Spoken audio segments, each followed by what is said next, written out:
네. 코퍼레이트 파이낸스 나가도록 하겠습니다. 제 수업 시간에 착각했어요. 너무 죄송해요. 죄송합니다. 네, 나가도록 할게요. 뭐가 많이 나왔죠? 프린트물 나온 것 좀 잠깐만 보시겠어요? 이게 핸드아웃 나온 건데, 나름 제가 글씨를 깨끗하게 쓴다고 했는데, 악필이라서 죄송해요. 그래서 어쨌든 칠판에 제가 써야 될 것들을 여기다가 거진 다 써놨거든요. 그래서 이제 필기하실 시간 줄이시라고 써놓은 거고 여기다가 주변 설명만 여러분들 쓰시면서 진도 나가시면 될 것 같아요. 그리고 진도는 스웨드로 나갈 거고 커리큘럼북은 거의 안 쓸 거예요. 아마 퀀트 같은 것들은 좀 커리큘럼북을 쓰나 봐요. 근데 저는 거의 안 쓸 거고 그 다음에 책 복사해 드린 게 좀 있을 거예요. 뭐 학원에서 복사 못 한다고 수강생분이 어떤 분이 건의를 하셨나봐요. 그러니까 원래 제가 이제 보조자료 같은 것들을 되게 많이 나눠주는데 너무 자료가 많이 나오니까 힘드셨나봐요. 그래서 그냥 홈페이지에다만 올려줬으면 좋겠다 그래가지고 올해부터 홈페이지에다만 올린다고 했는데 어쨌든 인쇄를 잘 해주셨네요.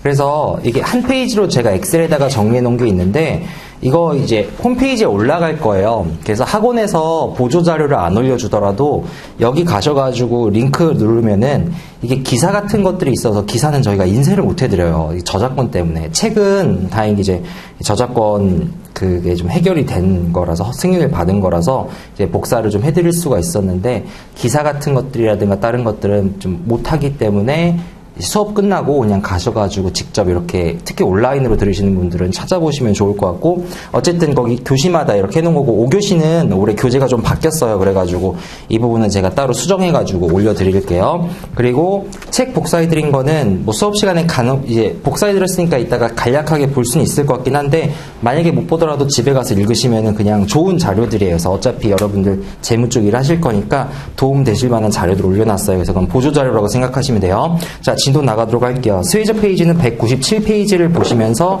일단 어떤 내용들을 다루게 되는지에 대해서 좀 보면서 진도 나가도록 할게요. 자, 거기다 있는 거니까 그냥 가볍게 따라오시면 될 것 같아요. 일단 우리 뭘 배울 거냐면요. 코퍼레이트 파이낸스 배울 거예요. 자, 코퍼레이트 파이낸스라는 거는 기업 재무관리요. 일반 기업의 재무관리라고 생각을 하시면 돼요. 그러면은 거기 우리 대부분의 CFA 과목들은 예를 들어 주식이든 채권이든 파생이든 대부분 누구 관점에서 따지게 되면 투자자의 관점에서 따지게 돼요. 거기 있는 것처럼 그렇죠? 투자자의 관점에서 대부분 일반 투자자가 주식이나 채권이나 파생이나 이런 것들을 투자할 때 어떻게 평가를 할지에 대해 포커싱이 맞춰져 있는 반면에 코퍼레이트 파이낸스는 일반 기업의 관점에서 이거를 중점으로 본다라고 생각을 하시면 될 것 같아요. 그럼 일반 기업이 투자하는 대상이라고 하는 건 쉽게 얘기해서 토지나 건물이나 기계장치나 이것들을 돌려가지고 재고자산 만들어서 물건 팔아가지고 수익을 내는 그래서 내가 토지라든가 아니면은 M&A를 해야 된다라든가 아니면 기계장치를 사야 된다든가 이 모든 과정에서 과연 이게 기업한테 득이 될지 실이 될지에 대해서 따져보는 과정이라고 생각을 하시면 될 것 같아요. 그래서 일반 기업의 관점에 조금 더 포커싱이 맞춰져 있다라고 생각하면은 될 것 같아요. 자, 그러면은 그 밑에부터 보도록 할게요. 자, 기업의 재무관리라고 했을 때는 결국에는 기업의 활동이라고 하는 거는 그냥 크게 세 가지입니다. 제일 첫 번째는 뭐냐면요. 일단 첫 번째는 자금 조달 부분이에요. 내가 돈을 파이낸싱을 해온다라고 우리가 얘기를 하죠. 자, 첫 번째는 자금 조달인데 자금 조달만 놓고 봤을 때는 크게 두 파티로 나눠집니다. 첫 번째는 누구로 나뉘게 되냐면요. 너무나 잘 아시겠지만 우리 돈 누구한테 가져오죠? 채권자들한테 돈 빌려오죠. 그래서 거기 있는 것처럼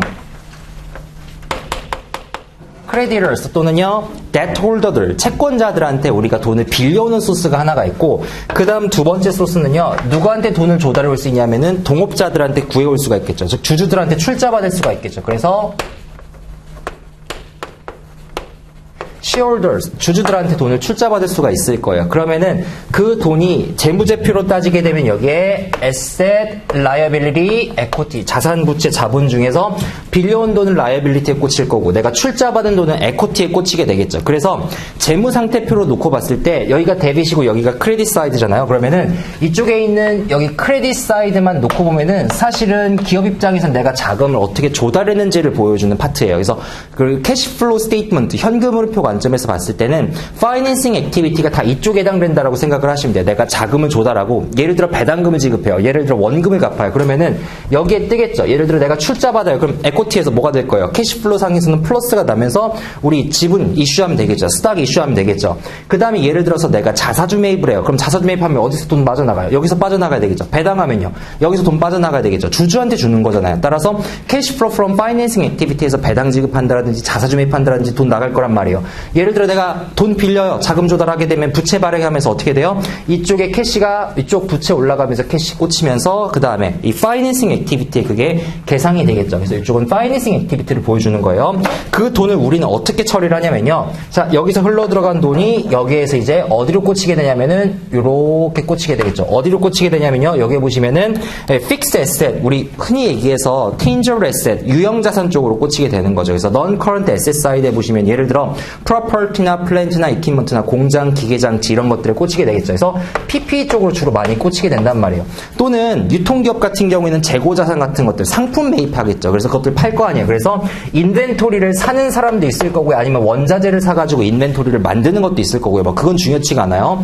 그래서 이쪽 사이드, 특히 에셋 사이드에서 여기 조금 밑에 부분을 보여주는 거는 그냥 크게 얘기해서 여기라고 그냥 제가 다 표현을 할게요. 나중에 좀 어차피 나누긴 하겠지만 인베스트먼트 사이드를 보여줘요. 예를 들어서 여러분들 공장이 기계장치를 매입한다고 생각을 해보세요. 그럼 회계처럼 어떻게 돼요? 나한테 현금 빠져나가면서 이쪽에 현금 줄어들면서 PPE가 올라가겠죠. 즉 이쪽 사이드는, 즉 데빗 사이드는 내가 투자받은 돈을 어떠한 형태의 투자 자산으로 보유하고 있는지를 보여준다고 생각하시면 돼요. 예를 들어서 내가 100억 받았어요.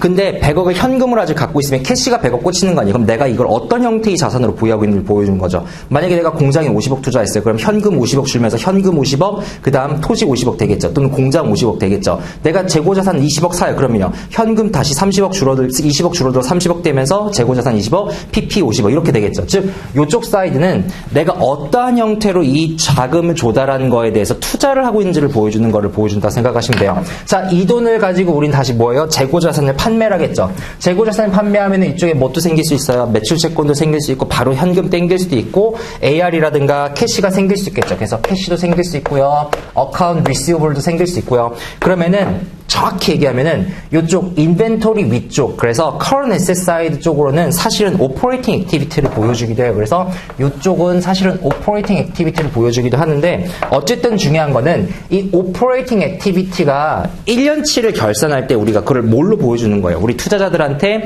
profit and loss statements, 손익계산서 형태로 우리가 투자자들한테 우리 올해 이렇게 매출 일으켰어요. 원가는 이만큼 했고 이자 이만큼 줬고 결산해가지고 보여주는 거죠. 자, 그럼 이쪽에는 profit and loss 스테이트먼트가 뜰 건데, 자, 프로핏 앤 로스 스테이트먼트 위에서 한번 생각을 해보도록 합시다. 지금 회계 나가고 있으니까 잘 아셔야 돼요. 제일 먼저 위에 당연히 매출액 뜨겠죠. 그 다음에 매출 원가 빼줄 거 아니에요. cost of goods sold 빼주겠죠. 그럼 당연히 그 밑에 매출 총이익인 gross profit 뜰 거고, 그 밑에 뭐 뜨나요? selling, general and administrative expenses 빼주게 되면요, 그 밑에는 operating income이 나오겠죠. 그 다음에 기타 손익 부분들이 있을 거예요. 예를 들어서 기부금 낸다라든가 아니면은 영업활동과 관련이 없는 비경상적인 항목들이 뜨게 되면요, 여기에 other income and expenses 같은 것들이 플러스 마이너스로 뜰 거고, 그 다음에 여기에서 우리가 뭘 빼주게 되냐면은 interest expense를 빼주게 되고, 그 다음에 여기에서 tax를 빼주게 되고, 그렇게 되면 이제 income from continuing operation, 계속 사업 손익이 나오게 되죠. 그 다음에 중단 사업 손익이라든가 아니면 extraordinary item 같은 것들 빼주게 되면은 쭉쭉쭉 그냥 없다고 가정을 할게요. 그러면은 이제 이 밑에 주주 수익이 되는 순이익이 나오게 되는 거죠. 그 순이익은 다시 어디로 들어가게 되냐면요. 자, 이 순이익 다시 어디로 들어가게 되나요? 이 순이익은 다시 여기에 있는 뭘로 쌓이게 되죠? retained earning으로 쌓이게 돼서 다시 이쪽으로 재투자되거나 아니면 주주들한테 배당금으로 나오게 되는 과정으로 돌아가게 되겠죠. 그럼 아까의 관점에서 봤을 때 여기 있는 이 operating cycle에 대해서 1년치를 결산해가지고 투자자들한테 보여주는 그 스테이트먼트를 우리가 뭐라고 하냐면요, Profit and Loss Statement라고 그래요. 그래서 그 Operating Cash Flow와 관련된 1년치의 결산을 보여준다라고 생각을 하시면 되겠죠. 크게 기업의 재무관리는 이 사이클로 구성이 되는 거예요. 그럼 조달받아가지고 투자해요. 운영해가지고 다시 투자자들한테 돌려주고, 자, 그러면은 조달받는 건 알겠어요. 그럼 내가 돌려주는 사이드가 있어야 될 거냐? 그럼 투자자들한테 어떤 식으로 돌려주냐? 채권자들한테 돌려주는 돈이 있겠죠. 채권자들한테는 뭘로 돌려줘요? 여기에 있는 interest expense가 채권자들한테 들어가는 돈이 되겠죠. 즉, 내가 채권자들한테는 돈을 조달받았으니까 그 대가를 지불해야 될 거 아니에요. 그래서 이걸 우리가 재무관리에서 또 우리 에코티라든가 코퍼레이트 파이낸스 레벨1에서 배우셨을 거예요. 채권자들은 우리가 뭐예요? 데트를 밀렸다라고 하잖아요. 지금 우리는 뭘 빌린 거예요? 데트를 빌린 거예요. 그 데트에 대해서 뭘 지불해야 돼요? 코스트를 지불해야 되겠죠. 그래서 채권자들한테 지불하는 돈에 대한 대가는 cost of debt라 그러죠. 그래서 우리가 이걸 약으로 어떻게 표시하냐면요. KD라고도 표시를 했었잖아요. 그 다음에 에코티, 주주들한테 받은 돈에 대해서도 우리가 뭘 지불하냐면요. 대가를 지불해요. 그 대가의 소스는 어디냐면요. 여기에 있는 넷인컴이죠. 배당을 지불하던가 아니면 향후에 주가 이득을 올리던가. 그럼 그걸 우리가 뭐라고 하냐면요. 코스트 오브 에코티를 지불한다라고 하죠. 그래서 그걸 우리가 K2라고 얘기를 하잖아요. 어쨌든 다시 처음으로 돌아와서 그럼 우리 기업의 재무관리 관점에서 봤을 때 결국 조달받아가지고 투자하고 운영해가지고 이 비용들을 투자자들한테 돌려주는 그 과정, 이거를 기업의 재무관리라고 하는데, 그럼 우리 과정은 어떻게 구성이 되어 있냐? 제일 첫 번째로 여기서부터 여기까지를 다룰 거예요. 내가 조달받아가지고 투자가 해가지고 여기서 돈을 얼마나 벌었는지 그 결산을 해서 이 프로젝트를 해야 될지 말아야 될지를 결정하는 거. 그게 제일 첫 번째로 배우게 되는 캐피탈 버지팅이에요. 쓰지 마세요. 이거는 책에 다 있어요. 어디에 있냐면요. 캐피탈 버지팅은 여러분들 책 가지고 있으면은 저는 책을 이러면 안 되는데 저는 찢었어요. 그래서 너무 무거워서 매일 앞에 가보세요. 제일 앞에 가보시면은 단원 구분해 놓은 게 있을 거예요. 단원 구분해 놓은 거. 단원 구분해 놓은 거 좀 가보시겠어요? 맨 앞자리에 가시면은 잠깐만 좀 봐도 될까요? 네. 몇 페이지를 가시면 단원 구분해 놓은 게 있냐면요. 페이지 로마자로 되어 있는 거 4페이지 가셔도 되고요. 4페이지 가보시겠어요? 로마자로 되어 있는 거. 로마자로 되어 있는 거 가보시면은 4페이지에 제일 첫 번째로 코퍼레이트 파이낸스에서 뭐 배워요? 캐피탈 버지팅 배우죠. 네. 그 캐피탈 버지팅은 지금 말씀드린 이 사이클에 대해서 배우는 거라고 생각을 하시면 돼요. 그 다음 두 번째로 뭐라고 되어 있어요? 캐피탈 스트럭처라고 되어 있죠. 캐피탈 스트럭처. 이쪽 보세요. 결국에 우리의 핵심은 뭐냐면 기업 가치 극대화예요. 기업 가치 극대화 관점에서 어떻게 조달받아 어떻게 투자하고 어떻게 운영했을 때 기업 가치가 극대화되는 것을 배우는 게 첫 번째 단원이면, 두 번째 단원은 이쪽에 라이어빌리티랑 이쪽에 에쿼티 사이드가 있을 거예요. 그죠? 그러면은 예를 들어서 내가 이게 수익이 나는 사업이면은 부채를 많이 쓰는 게 유리해요? 아니면 부채를 적게 쓰는 게 유리해요? 어떻게 생각하세요? 이 사업이 되는 사업이에요. 그럼 부채를 많이 쓰는 게 유리해요? 부채 적게 쓰는 게 유리해요? 자, 생각해 봅시다. 여러분들. 이 사업하면 무조건 한 100억 정도 터진다고 생각을 해보세요. 그럼 괜찮은 사업이죠. 뭐 투자금 생각하지 말고 한 1억 정도 넣어서 그냥 100% 무조건 한 100억 정도 터지는 사업이에요. 그럼 여러분들 동업하겠어요? 아니면 내가 하겠어요? 내가 하죠. 그럼 다시요. 동업하겠어요? 아니면 돈 빌려서 하겠어요? 빌려서 하겠죠. 당연히 수익이 극대화되니까. 레버리지 효과라고 하잖아요. 근데 이게 사업이 좀 불안불안해요. 그러면은 이거 돈 빌려 하겠어요? 아니면 동업자고 하겠어요? 동업자고 하겠죠. 왜? 리스크가 쉐어링 되니까.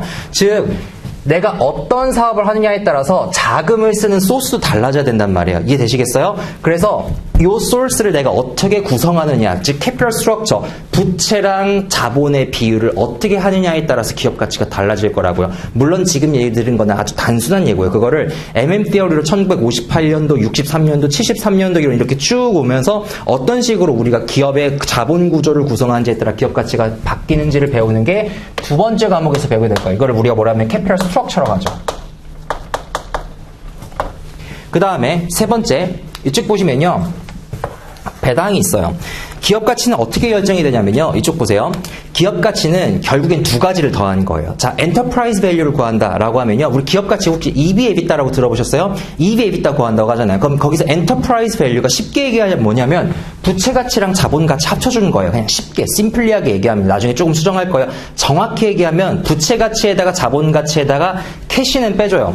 그냥 얘기 나온 김에 설명을 드릴게요. 자, 나중에 EV, EBITDA 배우긴 할 텐데 엔터프라이즈 밸류에서 이 기업 가치라고 하는 거는 결국엔 채권자 가치랑 주주 가치예요. 채권자 가치랑 주주 가치인데, 자, 엔터프라이즈 밸류에서, 자, 엔터프라이즈 밸류가 얘기하는 조금 더 정확한 의미는 내가 인수했을 때 인수 가치거든요. 자, 생각을 해봅시다. 삼성전자 지금 시총이 한 300조 정도 돼요. 300조 정도 되는데, 내가 삼성전자의 지분을 다 인수하면 삼성전자 경영권 떠올 수 있는 거죠. 그럼 시중에서 삼성전자 유통되고 있는 주식을 내가 다 산다고 생각을 해볼게요. 그럼 300조 있으면 되겠죠. 자, 내가 300조 주고 인수를 했어요. 인수를 하면 내가 지분 가치를 떠온 거잖아요. 그럼 부채 가치가 남아있겠죠. 그건 나한테 승계될 거 아니에요. 자, 결혼을 한번 생각을 해볼게요. 이렇게 얘기하면 안 되는데 그냥 가정해 볼게요. 이거 그냥 이렇게 가정해 보는 거예요. 제가 와이프를 사온다고 생각을 해볼게요. 장인한테서, 가정이에요, 여러분. 와이프를 장인어른한테서 사온다고 생각을 해볼게요. 근데 장인어른이 저한테 요구한 금액이 한 300조 원 정도 돼요. 300억 원이라, 300원은 아니잖아요. 그죠? 300억 원이라고 생각을 해봅시다. 그래서 내가 300억 원 주고 와이프를 사왔어요. 이렇게 하면 안 되는데, 어쨌든 이해하기 쉽게 해서 300억 원 주고 와이프를 사왔어요. 근데 와이프 통장을 보니까 얘가 빚이 한 200억이 있어요. 그럼 나 얼마 주고 산 거예요, 와이프? 다시 여러분, 계산을 해보세요. 내가 와이프를 300억 원 주고 장인어른한테서 사왔어요. 근데 사오고 보니까 와이프가 빚이 200억이 있어요. 그럼 이 빚 내가 갚아줘야 되는 거 아니에요? 살면서? 아니에요. 빚은 내 거, 네 거, 다른 거예요? 그거 아니잖아요. 갚아줘야 되겠죠. 그럼 실제로 인수가격 얼마예요? 500억이 되는 거예요. 이해되셨어요? 그래서 부채가 있으면요, 내가 지분을 떠올 때 이게 승계가 되기 때문에 같이 떠야 된다. 그럼 실제 인수가는 500억이 되는 거예요. 즉, 내가 엔터프라이즈 밸류라고 하는 건 부채의 마켓 밸류랑 우리 에쿼티의 마켓 밸류를 같이 더해주는 거예요. 그런데 와이프 빚이 200억이었는데 또 조금 더 뒤져보니까 와이프 호주머니 한 50억이 들어있네, 현금으로. 그럼 난 실제로 얼마에 사온 거예요? 네? 450억에 사온 거죠. 왜요? 다시요. 자, 300억 지분 가치였었어요. 200억 부채 가치였었어요. 그죠? 500억 주고 인수를 했는데 호주머니 뒤져보니까 현금이 50억이 있는 거예요. 그럼 200억을 50억으로 갚아버리면 되겠죠. 그럼 부채는 실제로 150억이었던 거예요. 그럼 300억에 150억 더하니까 450억이 되는 거죠. 즉, 내가 부채 가치랑 자본 가치로 주었는데 캐시가 있으면 그만큼은 가치에서 빼줘야 된다고요. 이해되셨어요? 그래서 엔터프라이즈의 정확한 가치는 내가 이 회사를 인수했을 때 들어가는 가치라고요. 그래서 현금이랑 부채랑 상계 쳐줘가지고 내 떼트만 더해주게 돼 있어요. 순부채만 더해주게 돼 있다고요. 어쨌든 이 얘기를 왜 했죠? 여기 했어요. 자, 그럼 기업 가치를 극대화한다라고 우리가 쳤을 때는 이쪽 볼게요. 기업 가치를 극대화한다 했을 땐 라이어빌리티랑 에쿼티의 가치를 극대화하는 거는 맞아요. 근데 라이어빌리티의 가치는 정해져 있어요. 왜 그럴까요?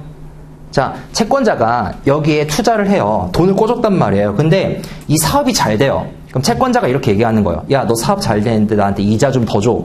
라면 주겠어요, 여러분? 줄 것 같은 표정을 짓는데 안 주죠. 다시요. 사업이 안 돼요. 사업이 안 되고 있어요. 근데 채권자 입장에서 사업이 안 되니까 내가 이자 유예시켜줄게 하겠어요, 여러분? 잘 안 한다고요. 웬만하면.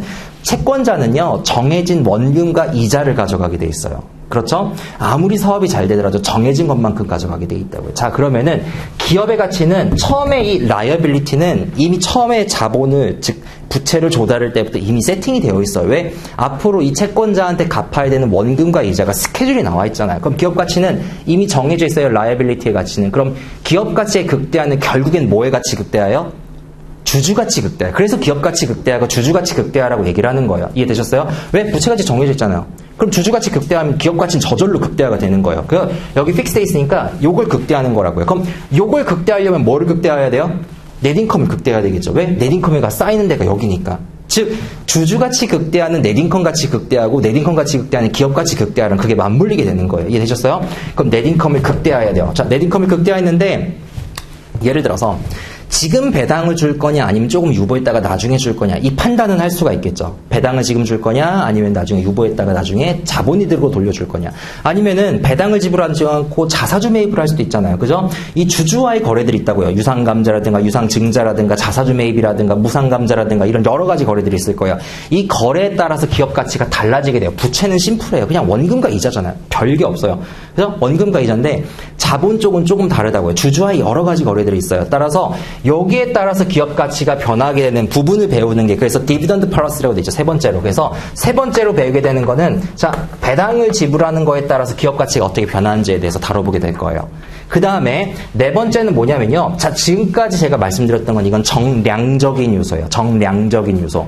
숫자로 그냥 계산되는 거. 근데 기업 가치는 숫자로 계산되는 게 아니잖아요. 실제로 우리나라 기업들, 많은 기업들이 뭐를 앓고 있냐면요. CEO 리스크, 더 얘기하면 오너 리스크를 앓고 있다고요. 이거 뭐예요? 코퍼레이트 거버넌스. 기업 지배구조와 관련된 문제인 거예요. 이건 정성적인 요소죠. 이거에 따라서 기업 구조 왔다 갔다 한다고 해서 코퍼레이트 거버넌스나 옛날에 여기 에틱도 약간 들어가 있었어요. 그래서 뭐 지금 거기 기사 보시면요. 뭐 나중에 보셔도 상관없어요. 뭐 정의론도 나오고 해서 막 옛날에는 이게 막 존 롤스의 정의론까지 해가지고 옛날에 그 프레드릭 닥트린부터 해서 지금 정의론까지 해서 기업 가치가 어떻게 변하는지에 대한 이 윤리 사조까지도 옛날에 배웠었다고 했는데 그건 작년 과정인 거고 지금 중요찮아요. 어쨌든 지금 중요한 거는 네 번째는 우리 뭐에 대해서 배울 거냐면은 corporate 거버넌스에 대해서 기업 지배 구조가 기업 지배 가치에 기업의 가치에 어떤 영향을 미치는지에 대해서 배울 거예요. 그 다음에 자, 네 번째 파트까지는요. 이거는 기업의 내부 문제예요. 그러니까 올게닉 그로스라고 하죠. 우리가 그냥 기업이 자체 자금으로 자체로 성장하는 그 과정을 나타내 준 거예요.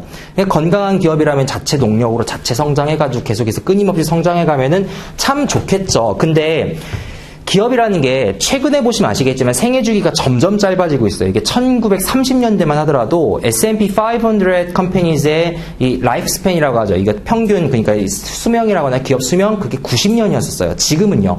2005년도에 이걸 다시 조사했는데 그때 기업 평균 수명이 15년이었어요. 2020년 되면요. 기업 평균 수명이 10년으로 줄어들 거래요.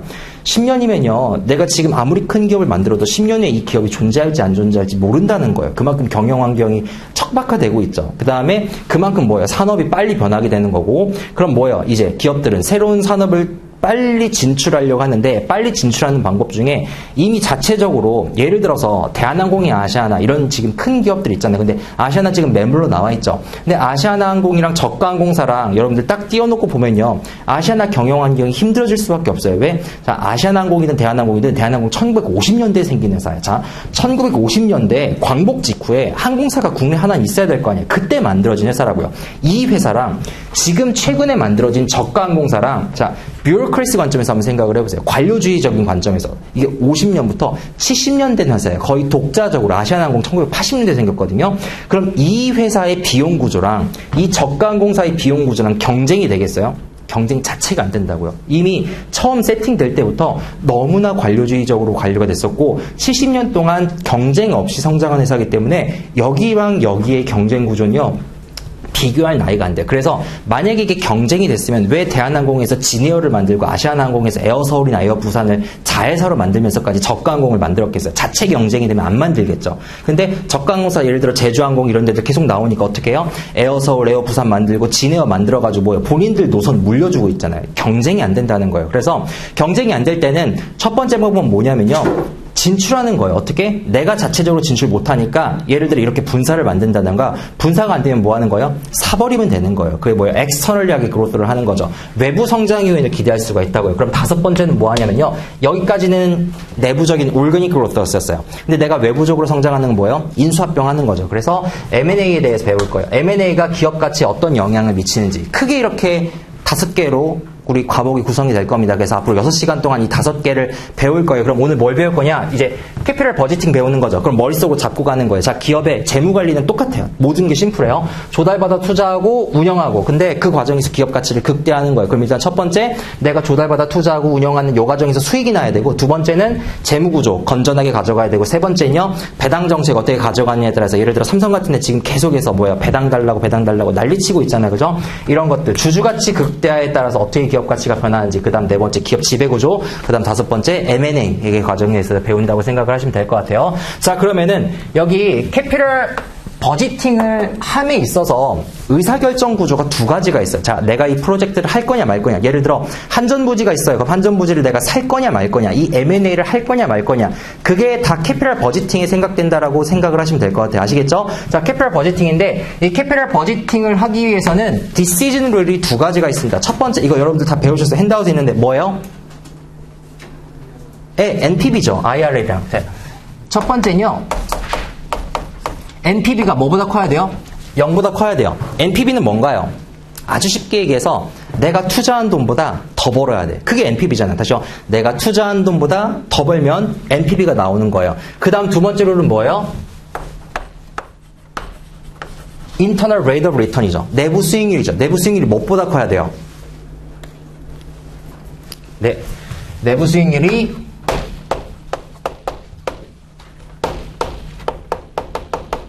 코스트 오브 캐피탈보다 커야 되겠죠. 다시요. 자, NPV가 0보다 크다는 건 뭘 의미하냐면은 내가 투자한 돈보다 벌어들인 돈이 크다는 거예요. IRR이 WACC보다 크다는 거는 내가 빌린 돈에 대한 비용 대비 내 수익률이 높다는 거예요.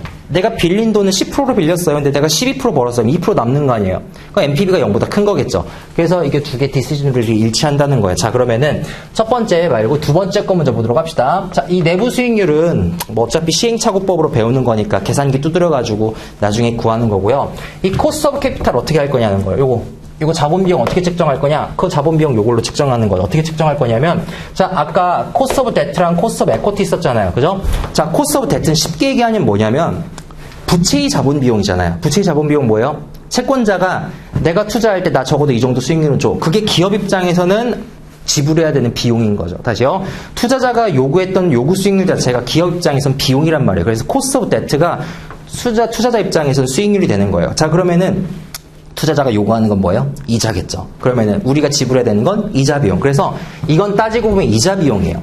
이자 비용인데 단 이자 비용 같은 경우에는 세금을 먹기 전이기 때문에 감세 효과가 발생하잖아요. 그래서 이자 비용 같은 경우에는 레벨 1에서 배우셨겠지만 어떻게 표시해요? KD의 1 텍스 레인만큼 우리 표시하죠. 왜? 이자 비용은 감세 효과가 있기 때문에. 그래요? 이자가 많이 발생될수록 세금 적게 내잖아요. 맞나요? 그래서 나중에 기업 지배구조 보시면요. 두 가지 요인인데 두 번째 요인은 뭐냐면은 이자 비용이 고정돼 있기 때문에 수익이 극대화되는 것도 있지만 두 번째 왜 부채를 많이 쓰면 기업 가치가 극대화되냐면은 이자는 감세 효과가 있거든요. 자본은 감세 효과가 없잖아요. 그죠? 배당 같은 경우에는. 근데 이자는 많이 낼수록 세전이익이 줄어드니까 세금이 줄어든다고요. 세금이 적게 낸다고요. 그럼 기업 입장에서 넷인컴이 늘어나는 거게 되겠죠? 자, 코스트 오브 에쿼티는 우리 뭘로 측정했었는지 혹시 기억나요? 크게 세 가지 썼는데 코스트 오브 에쿼티는요. 제일 첫 번째로 아마 여러분들 이거 디비던드 디스카운트 모델이라고 해서 이렇게 배우셨을 거예요. 우리 코스트 오브 에쿼티는요. 예를 들어서 자, 주주가 요구할 수 있는 요구 수익률은 소스가 두 가지밖에 없어요. 첫 번째 배당 아니면 자본이득이죠. 그래요.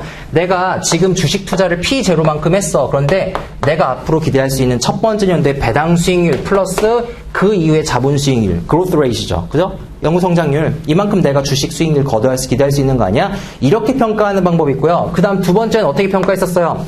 그냥 채권 수익률에다가 우리가 리스크 프리미엄 조금 더 얹어줘. 그냥 채권 수익률 대비 예를 들어서 채권 수익률 5%다 3%다라고 하면요. 거기에서 주주 요구 수익률이 한 10에서 15% 정도 역사적으로 되잖아요. 소규모 주식 같은 경우에는 15% 정도, 일반적으로 주주가 요구하는 건 10% 정도. 그러면은 그 정도만큼 리스크 프리미엄 얹어줘. 즉 코스트 오브 에쿼티는요. 그냥 어떤 본드 프리미엄 이거 그냥 리스크 프리 레이스는 아닌데 그냥 리스크 프리 레이스라고 그냥 얘기를 할게요. 채권 수익률이에요. 채권 수익률에다가 리스크 프리미엄 얹어줘. 이렇게 얘기를 할 수도 있고요. 그 다음 세 번째는 코스트 오브 에쿼티는 캐펜 모델 통해서 우리 계산하는 거 배웠었잖아요. 캐펜 모델 어떻게 쓰죠?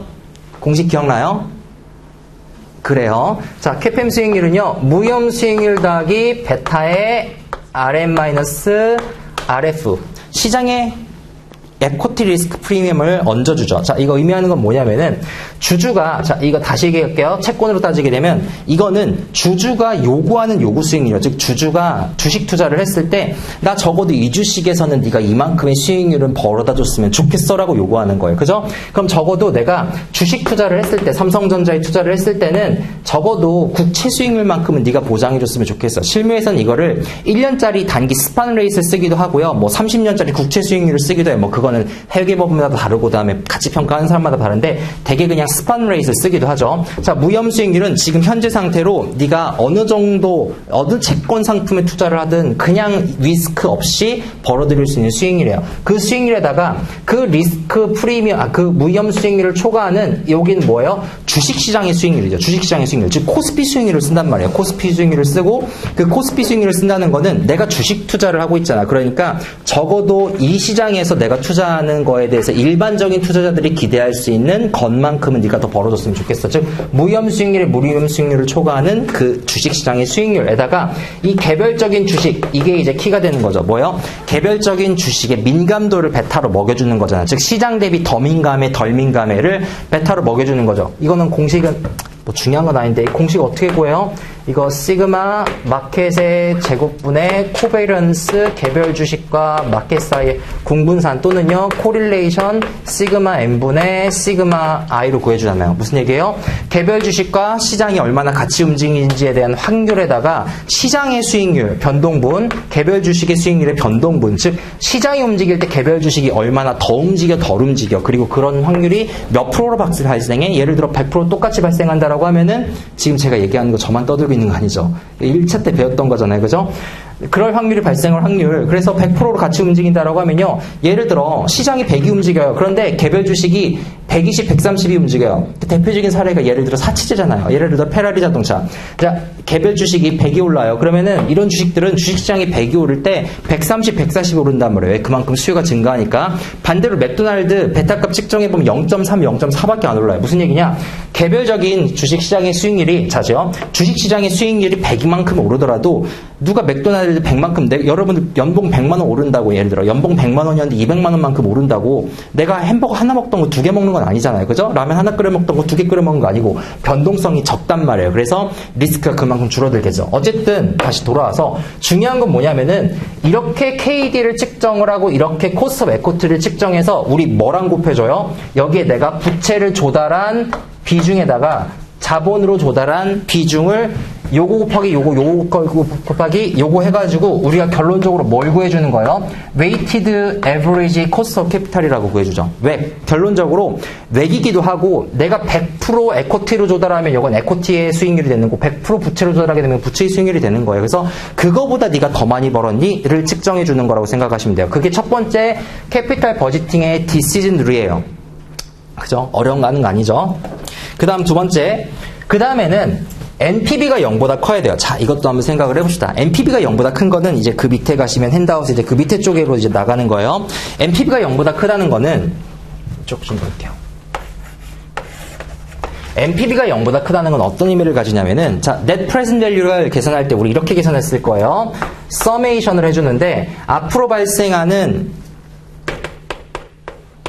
수익을요, 내가 뭘로 나눠요? 앞으로 발생하는 수익을, 삐뚤게. 칠판이 이게 교체를 하면서 이 뒤에 그게 라인이 없어졌어요. 그래서 이게 빤 뜻이 그려졌는지 아니면 제대로 안 그려졌는지 이게 판단하기가 굉장히 힘들어요. 수익에다가 이걸 뭘로 우리가 할인해 주냐면요, 1 플러스 할인율로 해가지고 나눠가지고 다 더해주죠. 이게 0보다 크면 되는 거 아니에요. 자, 그때 첫 번째.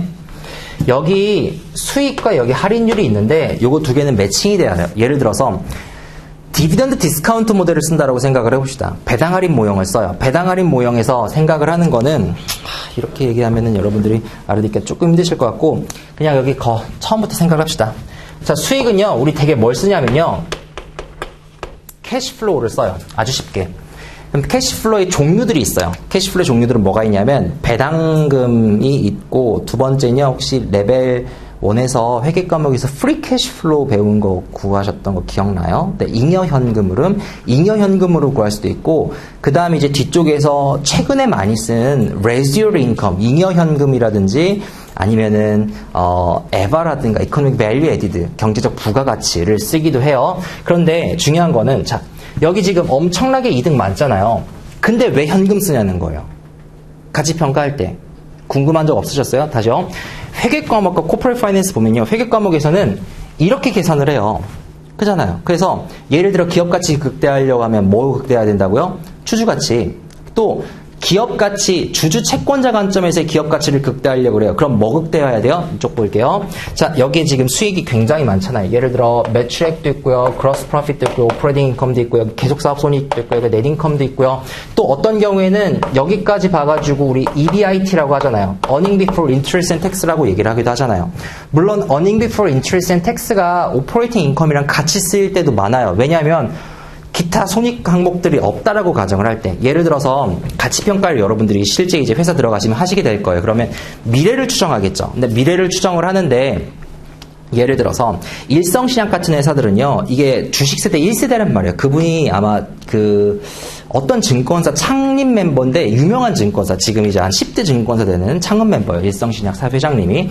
근데 일성신약 같은 경우에는 위에 영업이익이 적자가 나는데 순이익이 흑자가 날 때가 많아요. 왜 그러냐면은 얘들이란다. 이분이 주식을 잘 하시거든요. 그래서 여기 other income이 굉장히 큰 뭐가 잡히냐면요. 주식 매각 수익 같은 것들이 조금 잡혀요. 그럼 수익이 난다고요. 근데 일성신약 여러분들 가치 평가를 할 때 생각을 해보세요. 이게 제약회사잖아요. 그럼 제약회사면은 약을 얼마나 팔고 약의 원가가 얼마나 들어가고 약의 인건비가 얼마가 들어가는지에 대한 영업이익을 가치를 평가를 해가지고 이 제약사의 가치를 평가하는 거지. 이 회장님이 주식 투자를 한다고 이 주식 투자에 대해서 가치 평가를 해가지고 이거를 우리가 평가할 수는 없잖아요. 일성신약이 어떤 데냐면 삼성물산 주식 가지고 있는 데가 일성신약이에요. 그래서 삼성물산이랑 제일모직이랑 합병할 때 합병 비율 관련해서 논란 많았었잖아요. 그죠? 그래서 제일모직 가치는 부풀려졌고 삼성물산은 부풀려지지 않았고 오히려 내려갔고 그래서 이렇게 합병이 되다 보니까 삼성물산 주주들이 소송 걸었었다고요. 그때 소송에서 앞장섰던 게 일성신약이에요. 삼성물산 주주들이 배임 행위로 이제 소송을 걸었었죠. 근데 중요한 건 그게 아니고 이 other 항목에는 기타 그러니까 잡손실, 자비 이런 것들이 여기에 들어간다라고 생각을 하면 되는 거예요. 즉 오리지널 영업활동과 별개인. 자 그래서 EBIT는요. 여러분들이 미래를 추정한다라고 했을 때는 이런 것들은 빼고 추정해야 될 거 아닙니까? other income, other expense 같은 것들은 빼고 추정을 해야 된다고요. 그렇게 되면은 기타 손익 항목들이 없어지니까 요거랑 같아질 수 있겠죠. 근데 사전적인 의미 정확히는 earning before interest and tax는 여기에 찍혀야 되겠죠. 과거를 본다라고 생각을 하면은. 자 그러면은 여러 가지 수익들이 있는데 결국에 기업 가치 극대화는 제가 주주 가치 극대화라고 했지만 조금 더 확장을 시켜보면은 기업에 투자한 사람들은 채권자도 있고 그 다음에 주주도 있고 그 다음 간접적으로는 정부까지도 우리가 포함을 할 수가 있잖아요. 그러면은 기업이 조금 범위를 확장시켜서 채권자랑 주주랑 정부까지 간접적으로 투자를 하니까 사업 간접자본 이런 전기라든가 수도 같은 것들을 깔면서 그런 기업 전체의 가치 극대화 관점에서 봤을 때 어떤 기업이 좋은 기업이냐 우리가 얘기를 했을 때는 결국에 좋은 기업이라는 거는 이자 잘 내고 세금 잘 내고 주주들한테 이익 확실하게 보장해주고 이게 우리가 파이낸스 관점에서 좋은 기업이라 평가를 하잖아요. 그러면은 좋은 기업이라고 하는 건 결국에는 주주에게 들어가는 여기에 있는 순이익과 그 다음에 정부한테 들어가는 세금과 그 다음 채권자한테 들어가는 이자와 요거를 모두 다 포함한 EBIT, 영업이익이잖아요. 즉 영업이익을 극대화하면은 사회적인 관점에서 재무적으로는 기업 가치의 극대화도 이루어질 수 있다고요. 그러면은 자 거기 밑에 보시면 프리 캐시플로우에 대한 공식이 있을 거예요. 그걸 좀 보도록 할게요. 자 우리 수익에서 캐시플로우의 극대화를 쓸 건데 캐시플로우의 극대화에서 제일 많이 쓰는 지표가 뭐냐면요. 거기 있는 것처럼 free cash flow to firm 공식을 쓸 거예요. EBIT의 1 tax rate 플러스 감가상각비의 마이너스 working capital 마이너스 fixed capital 그 다음에 EBITDA의 1 tax rate 플러스 감가상각비 곱하기 tax rate 마이너스 working capital 마이너스 fixed capital. 자 써놓고서 일단 첫 번째 제가 캐시플로우를 쓴다고 했잖아요. 자, 영업이익과 캐시플로우 아직 연결 안 됐죠? 기업가치 극대화가 영업이익 극대화고 수익 극대화고 이거는 회계적인 관점인 거고 근데 왜 코퍼레이트 파이낸스에서 평가할 땐 다 캐시플로우로 평가를 하냐는 거예요. 레벨 1에서 캐피탈 버지팅 할 때 다 캐시플로우로 계산을 했었죠. 매칭이 안 되잖아요. 그럼 캐시가 기업의 가치 평가를 할 때는 이 회계적인 관점에 이런 수치들보다 더 나은 인디케이터라는 증명을 해야 될 거 아니에요. 그러면은 그 증명을 어떻게 내냐면요. 아이고, 죄송해요. 예를 들어서 여러분들이 400짜리 투자를 했다라고 한번 생각을 해봅시다. 유형자산 투자를 했다라고 생각을 해볼게요. 그리고 요거 감가상각을 몇 년 동안 할 거냐면요. 1년, 2년, 3년, 4년 동안 감가상각 할 거예요. 자, 그러면은 요때 capital expenditure, 우리 CapEx라고 하는데 CapEx 투자가 400이 들어가요. 자, CapEx 투자가 400이 들어가면 이거를 재무상태표에서는 어떻게 인식을 하죠? 캐시가 400 빠지면서 유형자산 400이 증가하죠. 다시요. 캐시가 400 빠지면서 유형자산 400이 증가하죠. 그리고 우리가 이거를 뭘로 인식을 해요? 감가상각으로 100씩 인식을 하죠. 자, 그러면은 capital expenditure 400 들어가니까 여기엔 asset 400 잡힐 거고 그 다음 우리가 감가상각비를 얼마씩을 인식할 거냐면요. 100 인식할 거라고요. 그 다음에 밑에 다른 거 이자나 세금 같은 거 없다고 생각을 하고 쭉 밑에 봤더니 넷인컴이 얼마가 나오냐면요. 이때 넷인컴은 예를 들어 150이 나왔다고 가정을 합시다. 이때 넷인컴은 50이 나왔다고 가정을 합시다. 그런데 이때 넷인컴이 순손실 50이 예상이 되는 거예요. 그랬을 때 여러분들이 어디 서 있냐면은 여기 서 있어요. 여기. 그래서 내가 이 사업을 계속 할지 말아야 될지를 결정해야 돼요. 여러분들 이 사업 하시겠어요? 말아야 되겠어요? 어떻게 하실 것 같으세요? 이 사업 고 해야 된다. 계속 해야 된다. 계속하지 말아야 된다. 난 아무 생각이 없다. 그냥 이대로 왜 나한테 질문을 하냐. 사실요. 마음속으로만 들면 돼요. 나 이 사업 계속 하겠다. 들었어요? 나 이 사업 안 하겠다. 넌 왜 나한테 질문을 하냐는 표정인데. 자, 이 사업 계속 해야죠. 왜 해야 돼요? 그것도 모르겠죠. 다시요. 이 사업 왜 해야 될까요? 캐시 관점으로 보면 명확해요. 자, 감가상각비의 의미는 뭐예요? 감가상각비의 의미는 뭐예요? 내가 공장 기계를 사요. 시간이 지나면서 가치가 떨어져요. 그게 감가상각이에요? 그거 아니잖아요, 여러분. 회계적으로 뭐라 그래요, 감가상각은? 예를 들어서 연예인한테 계약금을 지불을 해요. 그 연예인이 나이가 들면서 가치가 줄어들어요. 그래서 감가상각을 해요. 그거예요?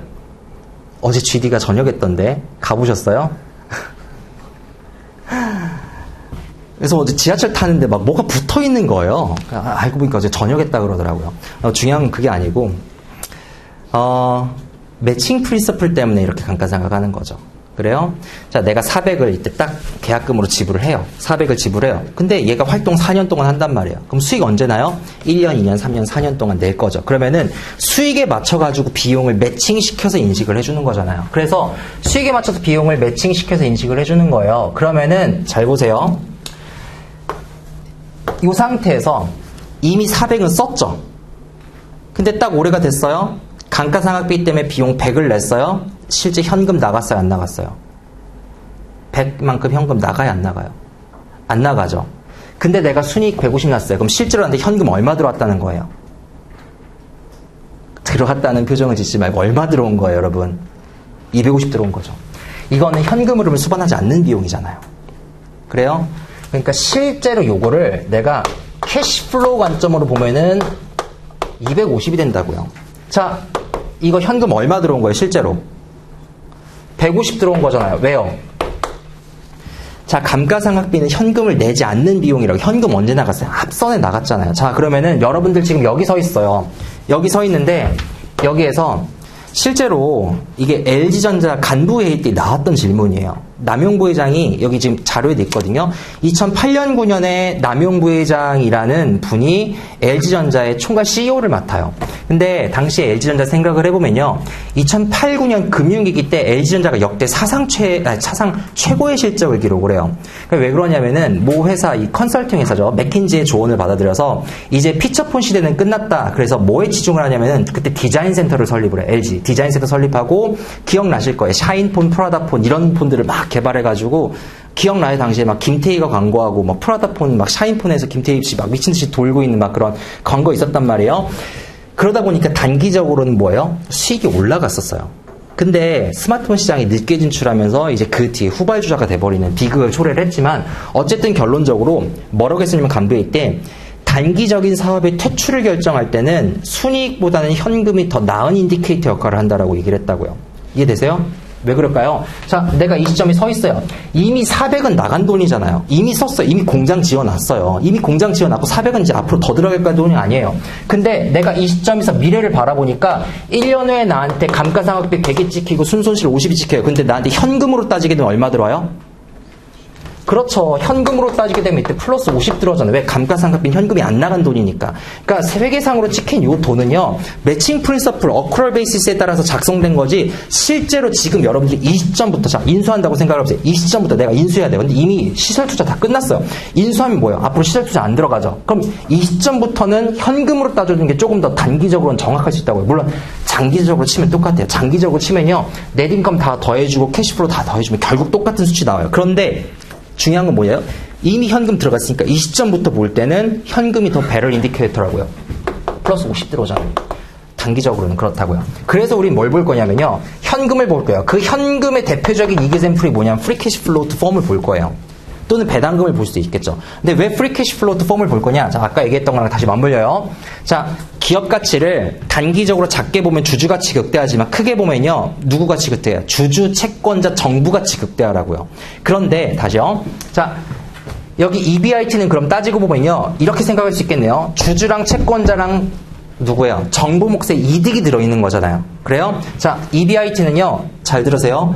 주주, 채권자, 정부 몫에 이득이 들어있어요. 그런데 자, 여러분들이 기업해요. 근데 기업을 막 운영하고 있는데 갑자기 정부에서 소유권이 있다라고 주장을 해요. 그럼 여러분들 어떻게 하겠어요?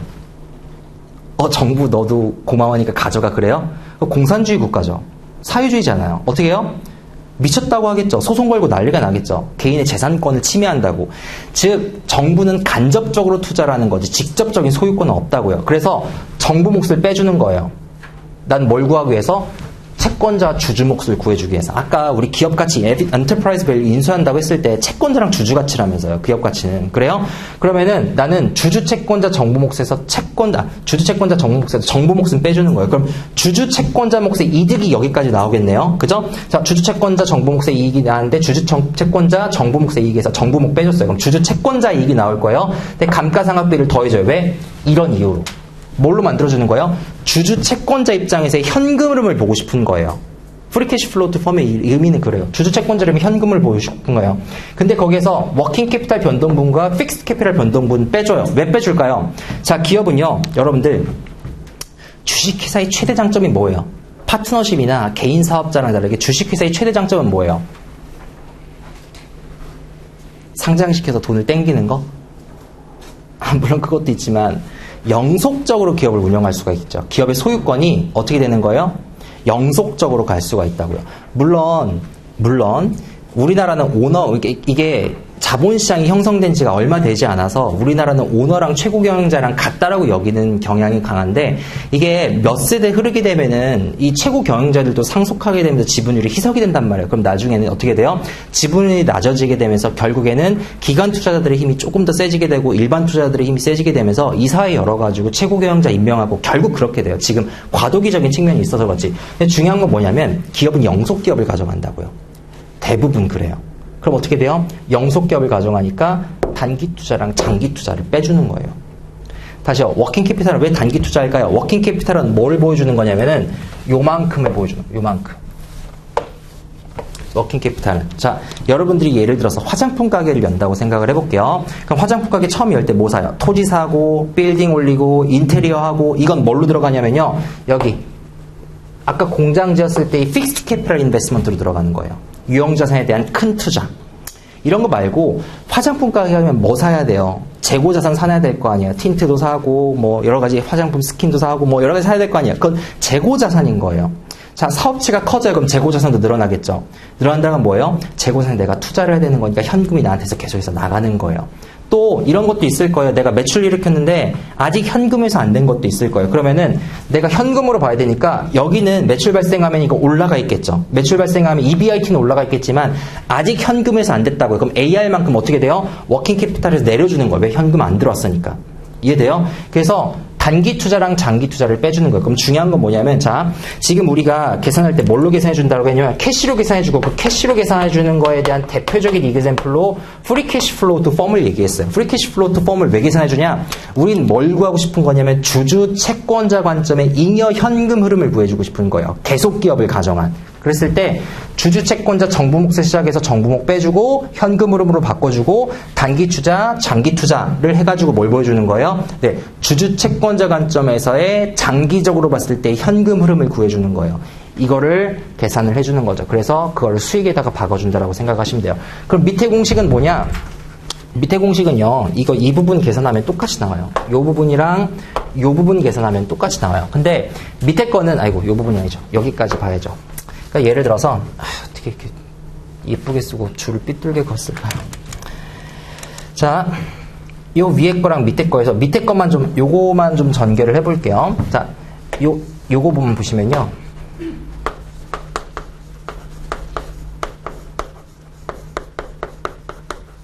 텍스 레이트는요. EBIT에다가 마이너스 EBIT 곱하기 텍스 레이시 되고, 그 플러스 감가상각비 depreciation and amortization 마이너스 depreciation and amortization 곱하기 텍스 레이트만큼 될 거라고요. 무슨 얘기냐면 요 위에 거랑 비교를 했을 때 여기 EBIT 똑같이 나오니까 요거 없어질 거예요. EBIT의 텍스 레이트, EBIT의 마이너스 텍스 레이트 요것도 없어질 거예요. 감가상각비 요것도 없어질 거예요. 위랑 비교해서 요만큼이 더 줄어 있다고요. 무슨 얘기냐면, 자, 여기에서 원가랑 판관비에서 감가상각비가 막 많이 잡혀요. 그러면은 영업이익이 떨어지겠죠. 영업이익이 떨어지면 세금이 적게 나올 거예요. 감가상각비가 발생하는 만큼 세금이 줄어들어야 돼요. 세금이 줄어들어야 되는데 그만큼 지금 여기가 뭐예요? 더 가치가 감소했으니까 그만큼 애드백 해주는 거예요. 요만큼을 애드백 해주는 거예요. 이거 없애주기 위해서. 그래서 위에랑 똑같이 만들어주는 과정이라고 생각을 하시면 돼요. 그럼 왜 이 지표를 쓰냐면요. 이렇게 우리가 평가를 할 때도 있는데 실제로 모델링 돌리면은 물론 원가를 이렇게 그냥 평가를 하지만 세부 단으로 들어가면 원가를 3개로 나눠요. 변동비, 고정비 이렇게. 그 다음에 뭐 감가상각비 이렇게 나누는데 변동비랑 고정비랑에서 봤을 때는 이 변동비랑 고정비는 뭐예요? 실제 현금으로 나가는 비용이거든요. 그러니까 현금 지출만 계산을 할 때가 있다고요. 그래서 이렇게 에비타로 그냥 남겨줄 때도 있단 말이에요. 그래서 실제로 시험 문제 보실 때도 이때 나오겠지만 이렇게 계산할 때가 훨씬 더 시험상에선 많다고 생각하시고 요 위에 거는 이제 우리가 실제 현업에서 같이 평가할 때 요 위에로 하고 요 밑에 거 같은 경우는 진짜 시험 문제를 풀 때 더 많이 나오는 방식이라고 생각을 하시면 될 것 같아요. 아직 안 끝났어요. 그래서 다음 페이지 잠깐만 넘기시면요. 핸드아웃 다음 페이지 잠깐만 넘기시면은 기업가치 평가에 대해서 어떻게 평가하는지가 나와 있을 거예요. 다음 페이지 가볼게요. 거기까지만 하고 쉴게요. 자, 기업가치 firm value라고 돼 있죠. firm value. 거기에 좀 보고서 이게 그래야지 왁구가 맞춰져요. 자, firm value라고 봅시다. 가치평가라고 하는 거는 뭐 주주 가치를 계산할 수도 있고 채권자 가치를 구할 수 있지 뭐 우리 흔히 밸류에이션이라고 하면 기업 가치를 구하는 거예요. 그럼 기업 가치를 구한다라고 하는 거는 아까 얘기했듯이 여기 에쿼티 가치, 그다음 라이어빌리티 가치, 그래서 캐시 빼준 거 그 가치예요. 그걸 알려면 일단 첫 번째 라이어빌리티랑 에쿼티 가치를 구해야 되겠죠. 자, 그러면은 이쪽 볼게요. 내가 기업 가치를 구해주고 싶어요. 그럼 기업 가치를 구해주는 방식은 여러 가지가 있어요. 그런데 결론적으로 내가 알고 싶은 건 누구의 가치? 채권자의 가치, 주주의 가치. 거기서 현금 빼주면 쉽게 나오는 거니까. 그러면은 여기에 있는 채권자의 가치, 라이어빌리티의 가치는 어떻게 구할 거냐? 이거는 재무상태표에 박혀있는 그 자체가 이미 마켓밸류예요. 왜? 자, 우리 자산은 북밸류로 오고 부채는 마켓밸류로 오는 거 아세요? 왜? 부채는 현재 갚을 능력이 있는 그 금액 자체가, 즉 채권자가 받아갈 수 있는 권리금액 그 자체를 보수적으로 계산해줘야 되기 때문에 부채는 그냥 마켓밸류, 시가 그대로 평가를 계속하게 돼 있다고요. 만약에 갚아야 될 금액이 올라가잖아요? 그럼 그만큼 올려줘야 돼요. 부채는요. 그래서 이건 항상 마켓밸류라요. 근데 문제는 요 에쿼티가 북밸류기 때문에 이게 북밸류로 오는 거죠. 예를 들어 토지 20년, 30년 전에 사놓은 거 제일 모직이 땅을요. 그 에버랜드 주변에 있는 그 땅 과거에 20년, 아니 30년 전쯤에 그 평당 20만 원에 산 거예요. 지금 시가가 100만 원이래요. 그래서 1조 원 정도 잡혀있거든요. 그거 아직도 그냥 여기에 에셋밸류, 그냥 코스트로 잡혀있다고요. 이것도 뭐예요? 북밸류로 잡혀있는 거예요. 자산 재평가를 하면은 요게 마켓밸류로 올라가고 이게 마켓밸류로 올라가겠죠. 어쨌든 중요한 거는 여기에 있는 에쿼티 가치 자체가 지금 뭘로 잡혀있는 거예요? 북밸류로 잡혀있는 거예요. 그럼 기업 가치 평가라는 관점에서 우리가 라이어빌리티랑 에쿼티 가치를 평가한다라고 하면은 이미 라이어빌리티 마켓밸류로 있는 거니까 그럼 뭐예요? 그냥 그거 써주자. 그럼 주주한테 들어가는 돈만 계산해주면 되겠네? 주주한테 얼마 들어가? 넷인컴이 들어가죠. 넷인컴이 들어가잖아요? 그럼 넷인컴은 결과적으로 아주 영속적으로 간다라고 하면은 단기적으로는 배당 그리고 마지막 연도에 뭐 들어가요? 주식 매각하면서 매각대금 들어가겠죠. 그 매각대금을 할인해서 다 더해주면 뭐가 될 거예요? 마켓밸류가 되겠죠. 이 마켓밸류를 어떻게 측정할 거냐? 앞으로 발생하는 배당금의 캐피탈 게인을 내가 다 할인해 올 거야. 뭘로? 여기에 맞는 할인율로 할인해야 되는 거예요. 그게 뭐예요? 코스트 오브 에쿼티죠. 왜? 이건 주주, 채권의 주주의 현금 흐름이니까 이걸 다 더해주는 거예요. 지금 뭘 구한 거냐면요. 제일 첫 번째로 디비던드 디스카운트 모델에서의 기업가치 평가를 해주는 거에 대해서 배운 거예요. 거기 디비던드 디스카운트 모델이라고 돼 있죠. 디비던드 디스카운트 모델은 마켓 밸류 오브 라이어빌리티, 마켓 밸류 오브 에쿼티인데 마켓 밸류 오브 에쿼티를 이런 식으로 구한다고요. 자, 그럼 두 번째. 그거 말고 아까 얘기했듯이 이렇게 프리 캐시 플로우를 통해서 구할 수 있잖아요. 이게 훨씬 더 흔하거든요. 그럼 무슨 얘기냐면 자, 배당은요. 국내 같은 경우에는 이게 주총 의결 사항이에요. 미국 같은 경우에는 이사의 의결 사항이에요. 무슨 얘기냐면 내가 올해 안 주면 내년에도 줄 수 있고 내년에 안 주면 그 후년에도 줄 수 있다는 거예요. 예를 들어서 버크셔에서의 지금까지 단 한 번도 배당금 지불한 적 없어요. 애플 같은 경우 2012년까지 배당금 안 지불했었거든요. 마이크로소프트 같은 경우에는 2005년인가까지 배당금 단 한 번도 지불한 적이 없어요. 이건 주고 싶으면 주고 안 주고 싶으면 안 주는 거예요. 조작이 가능하다는 거예요. 기업 가치가 이런 조작에 의해서 조절되면 안 되겠죠. 어떻게 해야 돼요? 그래서 현금은 그나마 좀 양호한 수치를 제공해주고 조작하기가 쉽지 않으니까 현금 베이시스로 가자. 그래서 여기 있는 이 현금을 통해서 내가 기업 가치하는 모델을 개발한 게 프리 캐시 플로우 펌 모델이라고 생각을 하시면 돼요. 자, 내가 기업 가치를 계산을 할 거예요. 그런데 어떻게 계산할 거냐? 자, 똑같아요. 여기도 내가 마켓 밸류로 보고 싶고 여기도 마켓 밸류로 보고 싶은 거예요. 그런데 이쪽 보세요.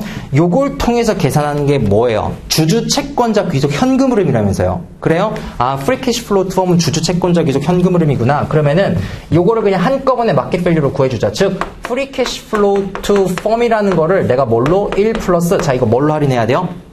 외그로 할인해야 되겠죠. 왜? 이건 주주 채권자 귀속 현금 흐름이니까 전체의 자본 비용을 써줘야 되는 거예요. 채권자 것까지. 그래서 weighted average cost of capital로 할인해오면 뭐가 되는 거예요? 기업 가치가 되는 거예요. 그 다음에 주주 가치만 따로 구하고 싶어요. 그럼 뭐만 빼주면 돼요? 네, 재무상태표에 있는 요거 마켓 밸류 빼주면 되는 거예요. 그럼 에쿼티 가치가 나오겠죠. 그 다음에 어떻게 해요? 이거 넘버 오브 쉐어로 나눠주게 되면 주가 구할 수 있다고요. 다시요. 자, 실제로 가치 평가할 때 지금 현재는 요 모델을 제일 많이 이용해요. 이건 제일 많이 어떻게 하냐면 제일 먼저 가치 평가를 할 때 맨 위에 매출액부터 원가 쭉 추정해요. 그럼 뭐가 나와요? EBIT가 나오겠죠. EBIT가 나온 상태에서 세금, 이 세율은 이제 앞으로 미래 세율이니까 우리 이제 예를 들어서 뭐 200억 넘어가게 되거나 2,000억 넘어가게 되면 우리 지금 최고 세율은 27.5%까지 붙잖아요. 25%에 2.5% 붙어가지고 그럼 27.5% 여기다 계산해주고 감가상각비는 앞으로 향후 추정되는 거에 대한 유형자산의 감가상각비 엎어주고 이거랑 이거 우리가 따로 계산을 해주게 되면은 프리 캐시 플로우 투 펌은 우리가 구할 수가 있다고요. 그 다음에 그거를 외국으로 나눠주게 되면은 요만큼의 가치를 구할 거예요. 요만큼의 가치를 구한 상태에서 그냥 들어보세요. 이건 이제 책에는 안 나오는 건데 자, 지금 제가 구한 건 영업가치잖아요. 그런데 아까 제일모직 따져봤듯이 회사에 현금 흐름을 창출해주진 않지만 땅 가지고 있는 것들 또는 연예인들 같이 회사의 재무상태표에는 안 나와 있다고요. 근데 뭐예요? 얘들 같이 쳐줘야 될 거 아니야. 내가 인수합병 한 다음에는. 그래서 이 영업가치에다가 사실은 비영업가치까지 나중에 좀 더 더해줘요. 예를 들어 토지라든가 아니면 회원권이라든가. 그래서 기업가치를 구하고 그 다음에 요 부분을 빼주죠. 왜? 난 주주가치를 구할 거니까. 그럼 요만큼 주주가치가 나오겠죠? 그거를 number of shares outstanding 내가 유통주식수로 나눠주게 되면 뭐가 나오게 되냐면은 주가가 나오게 되는 거예요. 어쨌든 그렇고요. 그 다음에 세 번째 여기 나왔으니까 여기까지 하고서 그 다음에 넘어갈게요. 자, residual income이랑 네, economic value added 관점에서 보는 기업 가치 평가는 이런 거예요. 어차피 이거 나중에 다 해야 돼요. equity 과목에서도 해야 되고.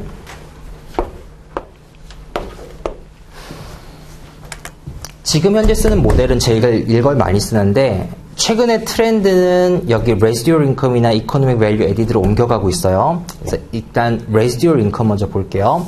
free cash flow to firm 모델의 제일 큰 단점은요. 내가 여기 마켓 밸류라면서 아까 여기 마켓 밸류라면서요. liability. 근데 내가 이것까지 추정을 해준다는 거예요. 주주 채권자의 채권자 현금 흐름으로. 그리고 그것까지 내가 할인율로 할인을 해와요. 그럼 굳이 추정할 필요가 없는 얘까지 추정을 해가지고 얘까지 할인을 해오니까 뭐가 커져요? 변동성이 커진다는 거예요. 그래서 실제로 할인율을 보시면요. 나중에 이제 조금 더 구체적으로 들어가시게 되면 여기 얼마나 변동성이 큰지를 경험하실 일이 있을 텐데 이거 계산할 때 이제 일정 기간까지는 우리가 정해진 현금 흐름을 짜고 그 이후엔 연구 현금 흐름 혹시 배우셨어요? 레벨 1에서 기억나요? 연구 현금 흐름의 현재 가치를 매겨주게 되는데 연구 현금 흐름 같은 경우에 연구 성장률을 쓰잖아요. 그럼 연구 성장률에 따라서 기업 가치가 굉장히 많이 왔다 갔다 하거든요. 1% 올릴 때마다 정말 몇십억, 몇백억, 몇천억씩까지도 왔다 갔다가 할 수가 있어요.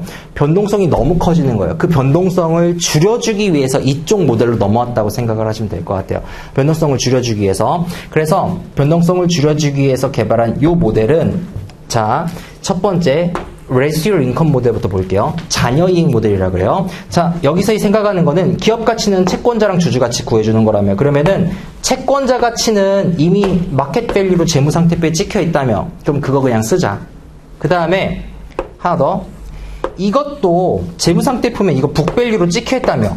그거 그냥 쓰자. 다시 이쪽으로 와볼게요. 예를 들어서 내가 아까 얘로 100만원 조달하고 얘로 200만원 조달했어. 예를 들어서 그럼 내가 300만원 투자한 거잖아요. 근데 300만원 투자해가지고 예를 들어서 내가 30만원 넷인컴으로 남겼어. 그럼 30만원 어디로 와요? 여기에 와가지고 플러스 30으로 묻겠죠.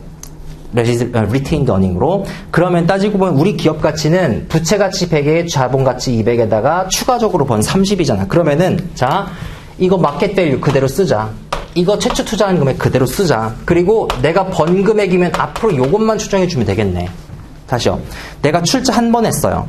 그리고 그 이후로 출자 안 했어요. 그럼 내가 앞으로 기업 가치는 요 30만큼만 쭉 번 것만 땡겨주면 되는 거 아니야? 즉 넷인컴만 땡겨주면 되는 거 아니야? 그 관점에서 보는 게 여기에 있는 자녀이익 모델이라고 생각을 하시면 될 것 같아요. 북밸류는 뭐예요? 그냥 최초에 투자한 돈, 납입자본금, 그 다음에 지금까지 쌓아놓은 돈, 앞으로 벌어들일 돈, 넷인컴. 자, 그럼 그걸 어떻게 추정할 거냐면요. 보라색으로 쓸게요.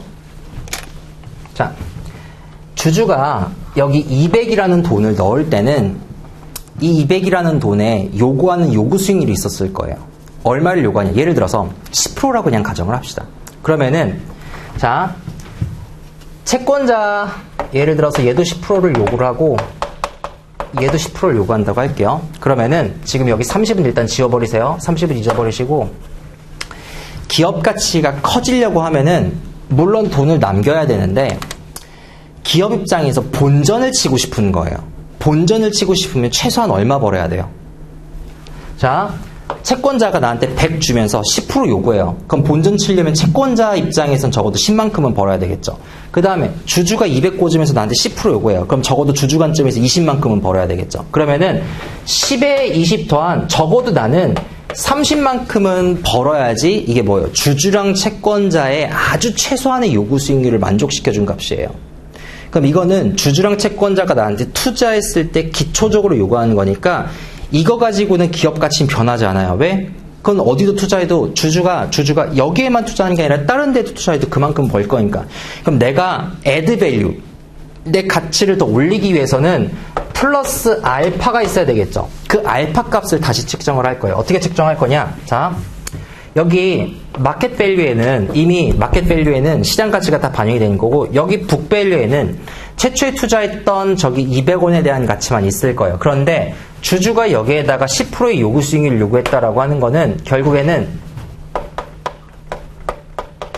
적어도 주주 입장에서는 네가 20만 원은 벌어야 돼. 20만 원은 벌어야 되는데 네가 혹시 한 10원 정도를 더 벌었어? 그럼 그만큼은 내가 너의 가치를 더 올라갔다라고 인정을 해줄게. 기업 가치라고 하는 거는 내가 요구한 수익률보다 네가 조금 더 벌어줬으면 좋겠어. 그러면은 내가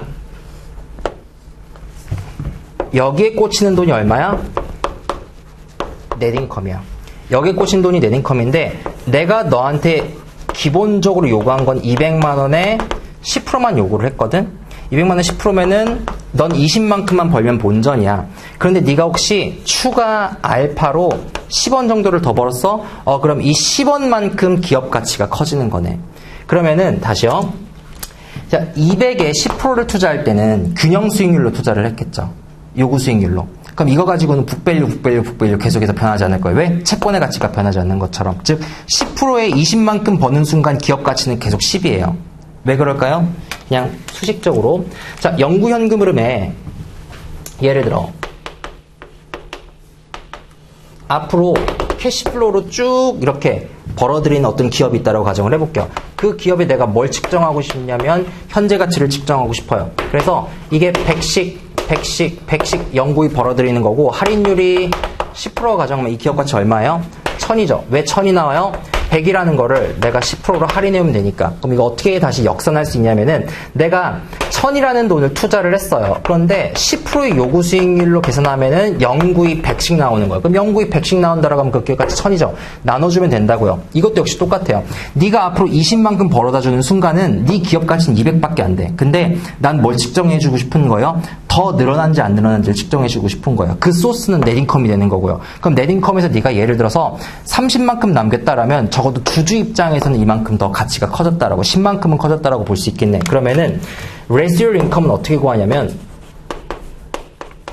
net income, 네가 주주 입장에서 남기게 된 수익률에서 내가 뭘 빼줄 거야? cost of equity의 달러 밸류를 빼주게 되는 거예요. 무슨 얘기냐? 자, 네가 얼마를 벌었다고? 지금 net income으로 30 번 거예요. net income으로 30 내가 번 거예요. net income만큼 30 벌었는데 내가 여기에다가 얼마 투자했어? 나 주주가 200 투자했어. 근데 내가 최소한으로 요구한 수익률은 10%였어. 그럼 나는 20만 벌면 됐는데 네가 얼마를 더 벌었어? 10만큼 추가적인 알파를 벌었어. 요 알파만큼 네가 가치가 증가됐다. 그럼 그 residual income만큼을 내가 할인해오겠다는 거예요. 그럼 기업 가치를 어떻게 구할 거냐? 이건 이미 마켓 밸류니까 그대로 써줄 거야. 이건 이미 북 밸류니까 200만큼 그냥 북 밸류 그만큼 써줄 거야. 그럼 나 요만큼만 할인해올 거야. 그러면은 enterprise value라고 하는 거는 market value of liability 부채가치 플러스 market value of 죄송합니다. book value of equity 200 그냥 더해주고 플러스 앞으로 발생하는 residual income을 내가 1 플러스 cost of equity로 할인해오면 된다고요. 그래서 요거를 다 서메이션 해주면 기업 가치가 된다고요. 이해돼요? 이거? 조금 어려운데. 그 다음에 하나만 더. 요 공식을요 다시 전개하면은 요거 요렇게도 바꿀 수가 있어요. ROE-K의 book value of equity. 우리 워렌 버핏이 가장 사랑한 지표가 ROE라고 얘기를 하잖아요. ROE를 극대화하는 게 기업 가치의 극대화라고요. ROE는 뭘 의미해요? 내가 투자한 book value 대비 net income이 얼마나 나오는지잖아요. return on equity니까. 이거 뭐예요? equity 대비 net income이잖아요. 내가 투자한 equity 대비 net income이 얼마나 더 나왔는지예요. 그러면 내가 투자한 equity 대비 net income이 더 나왔는데 거기에 주주가 원래 요구했던 수익률은 10%밖에 안 되는 거예요. 근데 내가 ROE로 12%를 벌었어. 그럼 2%만큼 더 벌었네요. 2%만큼 더 벌었는데 내가 북밸류 얼마 투자했어요? 2% 200만큼 투자했어요. 그럼 내가 더 번 건 얼마예요? 네, 4가 되는 거예요. 그래서 그만큼 더 번 만큼을 내가 할인해오겠다. 이게 residual income 모델의 가치평가 방식이에요. 그 다음에 다 왔어요. 조금만 참으세요. 자, 그 다음 두 번째.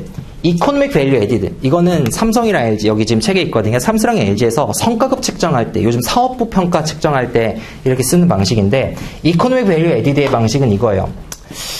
네가 liability랑 equity 가치를 나눠보는 거는 오케이, 괜찮아. 근데 이렇게 해보자. 그냥 합쳐서 퉁쳐가지고 내가 이만큼 인베스트 했어. 내가 이만큼 투자했어. 근데 네가 그거보다 조금 더 벌은 거 있어?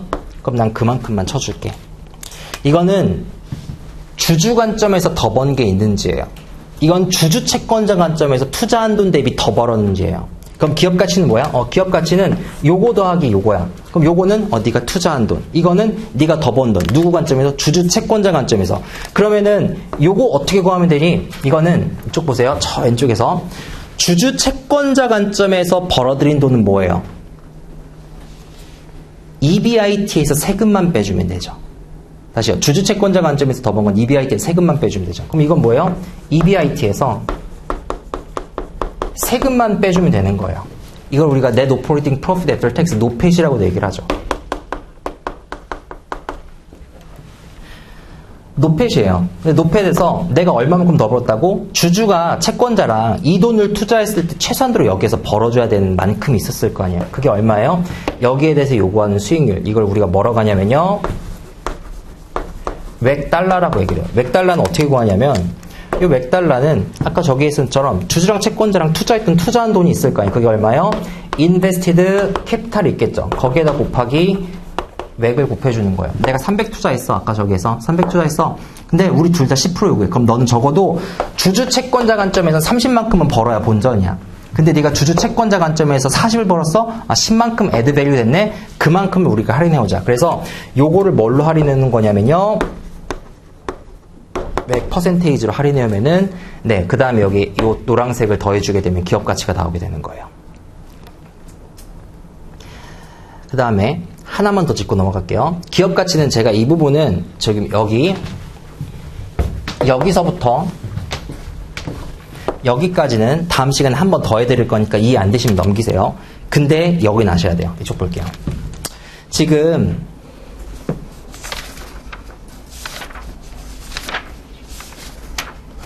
이거는 문제를 풀고 해도 되겠네요. 여기까지 하고 문제를 하나 풀고서 제가 요거를 다시 한번 엮어드릴게요. 쉬는 시간을 좀 넉넉히 가질게요. 1시간 넘게 했으니까 10분 정도 가지고서 그 다음에 문제 풀고 이거 다시 엮을게요.